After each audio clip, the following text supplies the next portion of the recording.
What's up guys, Houndish here, and today we're back with the weekly reset roundup for Destiny 2, kicking off on the 15th of February. And very importantly, this is going to be the final week of Season of the Lost, which means we are just a few days away from the launch of Witch Queen. So there are some activity things to note this week, as well as some of the final opportunities for bits of content, but one of those will include the Iron Banner returning this week for the final time in the season. Additionally though, we'll cover rewards for the Nightfall, as well as all of the core activities and playlists, plus a new trailer with a few more development insights about glaives in Witch Queen. On top of that though, we've got updates to mention regarding downtime and things worth knowing in these final few days before the expansion. So as always, I hope you guys enjoy the video, and if you do, be sure to get subscribed for more Destiny content. But now let's get into it. Before we talk about the gameplay stuff for this week, Bungie have just posted a new developer insights trailer for the glaive weapon type coming in Witch Queen. And they talk about the fact that it's taken a year to develop this new weapon type. They also show a bunch more footage of glaives, including some in development and playtest. And we see a shot of a Guardian with a very interesting weapon on their back. But otherwise we don't learn too much that's brand new. However, there are some pretty neat developer insights, so I'll link it down below.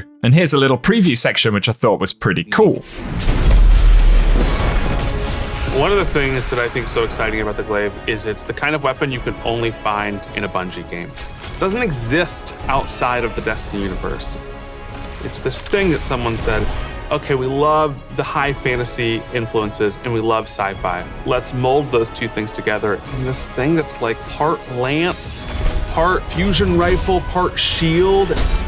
And it comes together to create this experience that you can only find in Destiny. This thing is awesome. A sword, a gun, and a shield all at once. It's just something we're really excited for. I can't wait for players to get their hands on the glaive.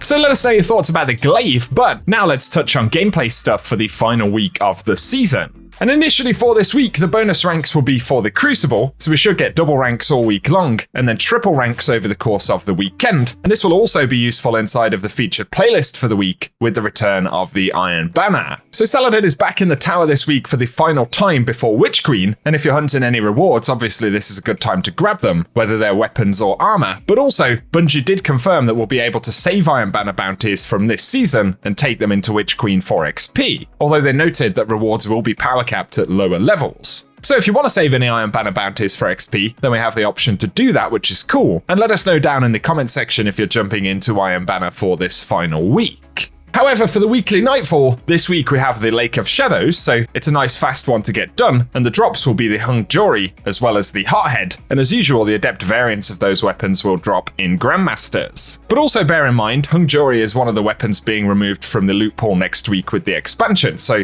if you don't have that or want a better roll on it, this will be the final opportunity to pick it up, until Bungie potentially reprise it in the future. And then we move to the Legends tab, where we have the challenge mode for the Vault of Glass, which this week will be Wait For It, the Confluxes challenge mode, and that means Vision of Confluence Time Lost will be the featured drop if you can complete that on Master difficulty. Once again, 30th anniversary content will reset, so that'll include the Dares of Eternity Pinnacle Challenge, but we'll also get a new enemy rotation if you're working on Triumphs for Vidmaster, and new drops available in the dungeon if you're still collecting any of its unique rewards. But the positive thing if you're still working on 30th anniversary stuff is that all of this content will remain in the game after the launch of Witch Queen, so that's a good thing. However, of course, we can't say the same for the Season 15 content, but Shattered Realms are now on a daily rotation, with different ones featured every 24 hours, so if you're still unlocking triumphs for titles and things like that, it's a good opportunity to wrap them up before the launch of Witch Queen, and all of the Season of the Lost activity content will go away, so bear that in mind. And also, with it being the final week, we can definitely anticipate a season finale piece, which we know comes in the form of the Exorcism, so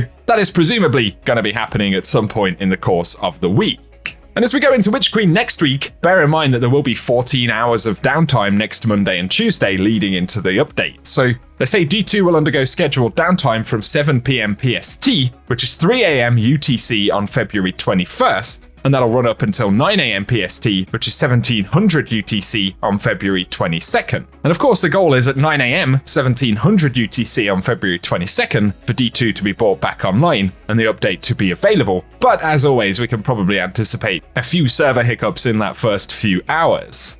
So bear all of that in mind, but next we get on to the final Eververse rotation for Season of the Lost, and this week we have the Robot Dance Legendary emote available for 700 Bright Dust, as well as the Mud-Caked Monstrosity, a cool exotic sparrow right there, which will be available for 2,500 Bright Dust. And up next we've got the Obsidian Wings, pretty cool exotic ship for 2,000 Bright Dust, as well as the Bungie Projection, which is the Ghost Projection for the week at 1,500 Bright Dust. But for 3,250 Bright Dust, we have the Spinning Juggle exotic emote, and then the Too Cool Dance, a legendary emote for 700 Bright Dust. And onto the bulk of the exotic stuff, initially we have the Wheelie Shell, that one will be 2,850 Bright Dust, but also the VG-17 Flying Fortress, which will be 2,000 Bright Dust, and then the Star Devil Racer exotic Sparrow, which is 2,500 Bright Dust, and the weapon ornament for the week will be You Think You're Big Time, which is an ornament for Xenophage right there, available for 1,250 Bright Dust. That's a pretty cool one. But finally, we also have the Helm of the Exile Ghost Projection, which is available for 1,500 Bright Dust this week. And if you're jumping into Legend and Master Lost sectors on Tuesday's reset, initially we have Perdition available on Europa,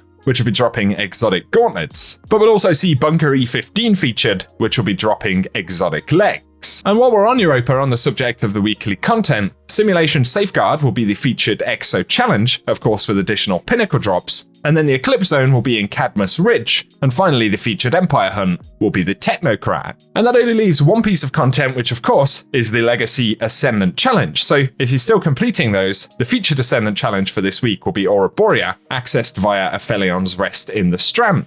But if you want the gameplay for that one, with locations for collectibles and everything like that, we will run it at the end of the video. But otherwise, for today, guys, that is everything that we have to round up in this weekly refresh. Be sure to stay tuned right here on the channel, as I'll have a lot of information regarding Witch Queen over the next couple of weeks, including updates and launch details over the next few days from Bungie. So hit that subscribe button and turn on notifications if you don't want to miss out on any content. But if you've enjoyed the video today, a rating down below really does help us out on the channel. But otherwise, thank you for tuning in, and I hope you guys have an awesome day.